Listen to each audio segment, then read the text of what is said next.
আর ভালো লাগছে না প্রতিদিন এইভাবে বাড়ি বাড়ি গিয়ে টাকা তুলতে। ঋণ নেওয়ার সময় সকলে একেবারে হুমড়ি খেয়ে পড়ে, কিন্তু দেওয়ার সময় কাউকে খুঁজে পাওয়া যায় না। সবার সময় কি এগুলি আর ভালো লাগে? আমার নাম মতিন। এই ভোর সন্ধ্যাবেলা যেতে হচ্ছে পাওনাদারদের কাছ থেকে টাকা তুলতে। কি আর করব, সময় মতো টাকা তুলতে না পারলে আবার আমার বেতন কাটা পড়বে। এমনিতে যে বেতন পাই তাতেই মাসের শেষে টানাটানি পড়ে যায়, আর টাকা কেটে নিলে কি যে একটা দুরবস্থা হবে কে জানে। তাই নিরুপায় হয়ে বাড়িতে বাড়িতে গিয়ে টাকা তুলতে হচ্ছে। আর এই মুকেশ বাবু, কি আর বলবো, একেবারে ঘাড়তার একটা লোক। ঋণ নেওয়ার পূর্বে উনি এমন করে যেন টাকা না পেলে মরেই যাবে, আর যেই টাকা পেয়ে যান ওনার রূপ মুহূর্তেই বদলে যায়। তবে বারবার বলি ঠিক মতো দিতে পারবেন তো? উনি প্রত্যেকবার টাকা তোলার সময় বলেন যে ঠিক মতো পরিশোধ করতে পারবো, কিন্তু টাকা নেওয়ার সময় হয়ে গেলে তার খোঁজ আর পাওয়া যায় না। বারবার এই একই কাহিনী করে। কেন যে ঋণ দেয় এই লোকটাকে, এখন পেরেশানিটা আমাকে পোহাতে হচ্ছে। যাকগে, এবার যা করেছি করেছি, এরপর এই ভুল আর দ্বিতীয়বার করব না। এই যে মুকেশবাবুর বাড়িটাও পেয়ে গেছি, যাই দেখি উনি আছেন কি না।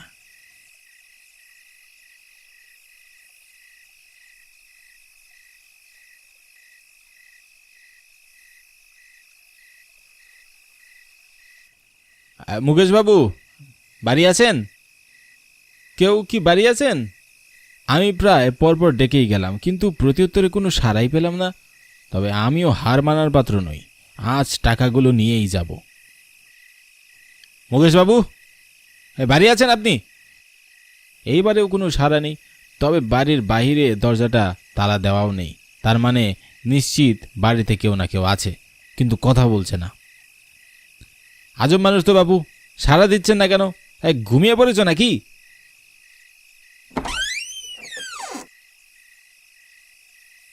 ঘর থেকে বের হওয়ার সময় দিবে তো নাকি? একে একে ধারে কি ডেকে গেলেই হয়? হ্যাঁ, কি কি হয়েছে শুনি? কি হয়েছে মানে? আজ 5 তারিখ হয়ে যাচ্ছে মাসের, কোনো খেয়াল আছে আপনার? গতকাল টাকা দেওয়ার কথা ছিল, দিয়েছেন? ও, আপনি? আমি ভেবেছি হয়তো গ্রামের কোনো ছেলে চোকরা। আসুন, ভেতরে আসুন। এইভাবে বাহিরে অনেকক্ষণ দাঁড়িয়ে আছেন, ভাল লাগছে না। না না, আজ আর ভিতরে যাব না। আমার পাওনার টাকাগুলো আমাকে দিলে আমি উপকৃত হব। আমি জানি আজ চলতি মাসের 5 তারিখ, কিন্তু হাতে একটা পয়সাও নেই। কি দেব? আমি ঠিক পরের মাসে দিয়ে দেবো। হ্যাঁ, আর আসতে হবে না। এভাবে আর কতদিন আপনি আমায় ঘোরাবেন? হ্যাঁ বলেন তো মুকেশবাবু, আপনি টাকা না দিলে তো আমার বেতন কাটা পড়ে। বোঝার চেষ্টা করুন একটু। বুঝতে পেরেছি, কিন্তু হাত পা যে একদম বাঁধা। এই কটা টাকাই তো মাত্র আছে, সেটিও ছেলের স্কুলের বেতন দিতে হবে। আর রোজগারও তেমন একটা নেই। দয়া করে এই মাসটা একটু সময় দিন, আমি পরের মাসে ঠিক পরিশোধ করে দেব। না না, এইভাবে চলে না। আজই আপনাকে দিতে হবে। আপনি সময় মতো টাকা দিতে না পারলে আপনার ঋণ নেওয়ার আগে সব ভাবা উচিত ছিল যে আপনি পারবেন না। দয়া করে আপনি একটু বোঝার চেষ্টা করুন। আমি ঠিক পরের মাসে দিয়ে দেব। মাত্র কটা টাকা, এটাও যদি দেই স্ত্রী সন্তানকে না খেয়ে মরতে হবে। এত সব আমি জানি না মুকেশবাবু, পাওনা টাকা আপনাকে দিতেই হবে।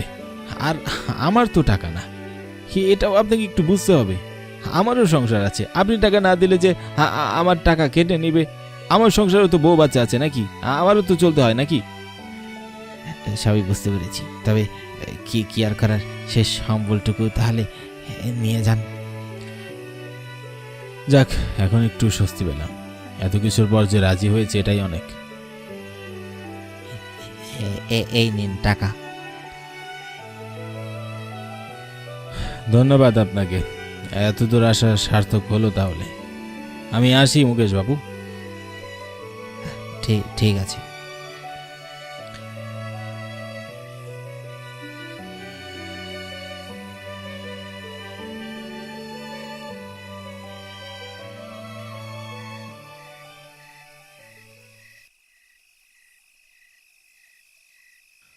আজ বেশ পেরেশানি হয়ে গেল। তবে টাকাটা যে হাতে পেয়েছি এটাই অনেক। এই লোকটির রোজগার কাহিনী শুনতে শুনতে অতিষ্ঠ হয়ে পড়েছি। যতবার ঋণ নেয় ঠিক ততবারই একই কাহিনী শুরু করে। তবে এবারই শেষ, আর কোনো রকম ঋণ আমি তাকে দিতে পারবো না। আর এইদিকে আমারও বেশ রাত হয়ে গেল, বাড়ি ফিরতে ফিরতে আরও রাত হয়ে যাবে। আর এইদিকে বেশ শীত পড়েছে। আজ আবার এর মধ্যে বেশ কিছুক্ষণ মুষলধারে বৃষ্টি হয়ে চারপাশ থই থই করছে। কখন জানি পা পিছলে পড়ে যাব তার কোনো হদিশ নেই। আর হালকা হালকা শীতে পুরো শরীর হিম ঠান্ডা হয়ে গেছে। শীতে যেন থরথর করে কাঁপছি। পরনেও কোনো মোটা কাপড় নেই যে একটু রেহাই পাবো। চারদিকটাও কালো কুয়াশায় যেন ঢেকে পড়েছে। রাতে তো আর কুয়াশা দেখা যায় না, তাই কালো অন্ধকারে কুয়াশার আভা ছড়িয়ে পড়েছে। আশেপাশে একটি আলোরও দেখা নেই। সব কিছু শান্ত, নীরব, ছিমছাম করছে। কোনো মানুষের হাঁটার শব্দ যেন পাওয়া যাচ্ছে না।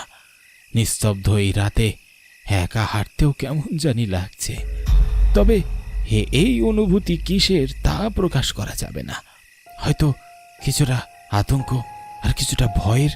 তবে কেন ভয়ের, এই উত্তর আমার কাছে নেই। তবে এইসবের ভিতরে হুট করে মাথায় আসলো, খেয়াঘাটে কি এখনো কোনো নৌকা আছে? আজকের পরিবেশ দেখে তা তো মনে হচ্ছে না। আর কোনো মাঝি থাকবে বলেও তো মনে হচ্ছে না। তবে মাঝি না থাকলে কোথায় যাব আমি? বেশ চিন্তায় পড়ে গেলাম। চিন্তিত নির্বেকার ভঙ্গিতে হেঁটে চলেছি গন্তব্যে। তবে আজ বাড়ি ফিরতে পারবো কিনা তার নিশ্চয়তা নেই।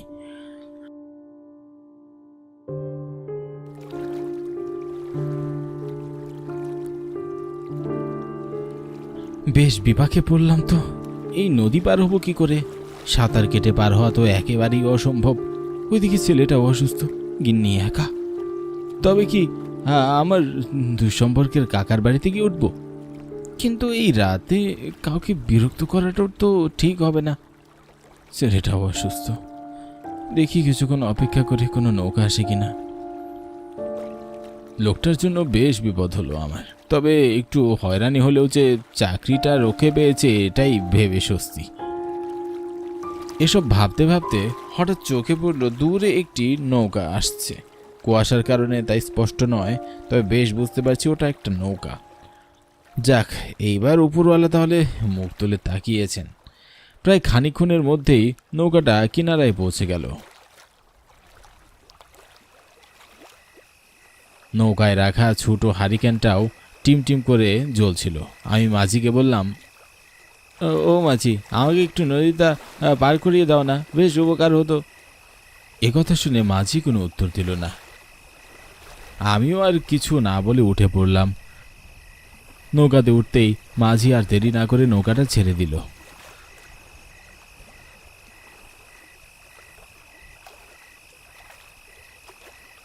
ফাঁকা নিস্তব্ধ নদীর মাঝ বরাবর নৌকাটি ভেসে যাচ্ছে। কুয়াশাতে বেশ ঢেকে রয়েছে চারপাশ। ঠিক তখনই হঠাৎ করে হারিকেনের টিমটিম আলোয় আমার চোখ পড়ল নৌকার ছাউনির নিচে। চোখ পড়তেই যেন আটকে উঠলাম। এত রাতে এইটা কার লাশ? এই লাশটির সাথে কেউ নেই বা কেন? আমি কৌতূহলবশত মাঝিকে জিজ্ঞাসা করলাম, লাশটি কার? কিন্তু মাঝি কোনো উত্তর দিল না। মনে হলো তার কানে কোনো শব্দই পৌঁছায়নি। কিন্তু আমি নাছোড় বান্দা, আবারও বললাম, মাঝি, নৌকাতে কার লাশ? আপনার পরিচিত কেউ? তবু কোনো উত্তর পেলাম না। নৌকাটি এতক্ষণ প্রায় মাঝ বরাবর চলে এসেছে। নদীর মাঝখানে আসতেই চারপাশটা আরও বেশি থমথমে হয়ে গেল। হঠাৎ এক দমকা হাওয়াতে প্রবল বেগে নৌকাটি পার করে যেতেই লাশটির মুখের কাপড়টা সরে গেল। লাশটির মুখের দিকে তাকাতেই আমার বুকটা চিরিত করে উঠল। লাশটি বড় বড় চোখ করে আমার দিকে তাকিয়ে আছে। পুরো চোখ মুখ রক্তে মাখা, একেবারে যেন থেতলিয়ে গেছে। এমন লাশ আমি জীবনে কখনো দেখিনি। আমার হাত পা থরথর করে কাঁপতে লাগলো। বুকের ধকধকানিটাও বাড়ছে। নদীর একেবারে মাছ বরাবর এসে আমি পৌঁছেছি। কোনো দিকে যেতে পারছি না। হ্যাঁ, আমার গলাটাও ভারী হয়ে আসছিল। কোনো রকম মাঝিকে বললাম, লোকটা কি অ্যাক্সিডেন্ট করেছে? আজব লোক তো বটে, কোনো উত্তর দিচ্ছে না, বোবা নাকি? আমি আর কিছু বললাম না। এদিকে আমার প্রাণ বেরিয়ে যাবে এমন অবস্থা, স্থির হয়ে বসে থাকতেও পারছি না। এরই মধ্যে পাড়ে পৌঁছে গিয়েছি।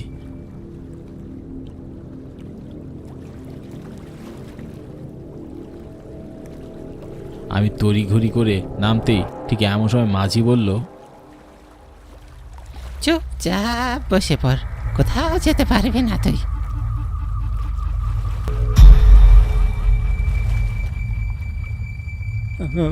মানে?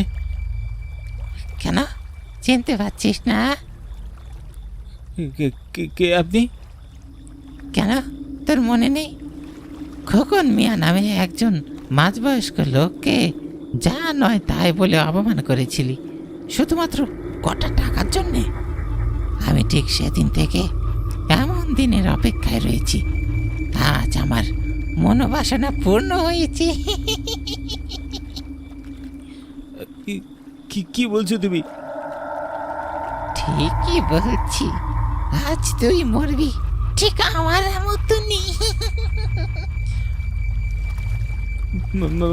মানে তুমি মৃত? তবে নৌকা চালাচ্ছ কি করে? হ্যাঁ, আমি মৃত, আর তোকেও মৃত বানাবো। তোর অবমানায় আমি রাগের বশে আত্মহত্যা করে বসি, তারই প্রতিশোধ আমি আজ নেব। বিশ্বাস করো, আমার কোনো দোষ নেই। আমি সাধারণ একজন কর্মচারী। আমার কাজই পাওনাদারদের কাছ থেকে টাকাটা তোলা। দয়া করে ছেড়ে দাও। না, আজ তোর রেহাই নেই। না, দয়া করে ছেড়ে দাও, ছেড়ে দাও আমায়। বাঁচাও, কেউ বাঁচাও। কে? স্যার, এত রাতে আপনি এখানে কি করছেন?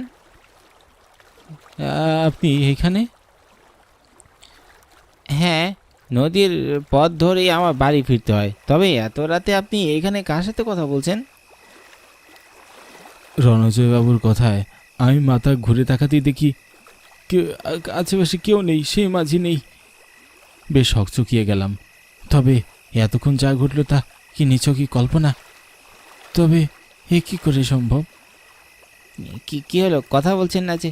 তবে বেশ চিন্তিত দেখাচ্ছে আপনাকে। কোনো সমস্যা? না, মানে আমি একটু আপনাদের বাড়ি নিয়ে যাবেন আমাকে? অবশ্যই, আসুন না স্যার।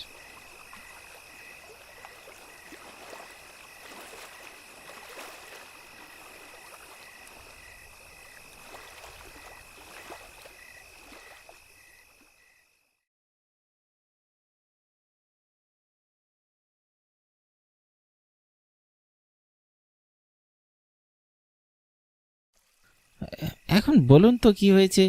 কিছু লুকাবেন না আমার কাছে। আপনার চোখ মুখ দেখে স্পষ্ট বোঝা যাচ্ছে কিছু একটা হয়েছে।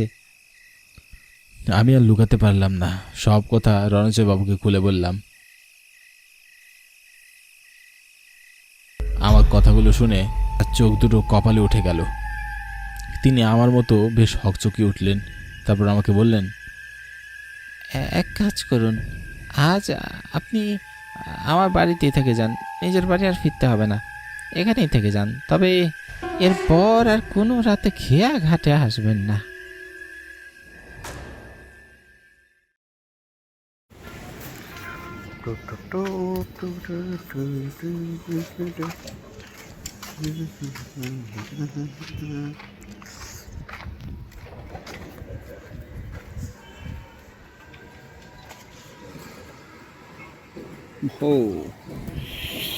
কেদিন সবাইকে চমকে দিলে।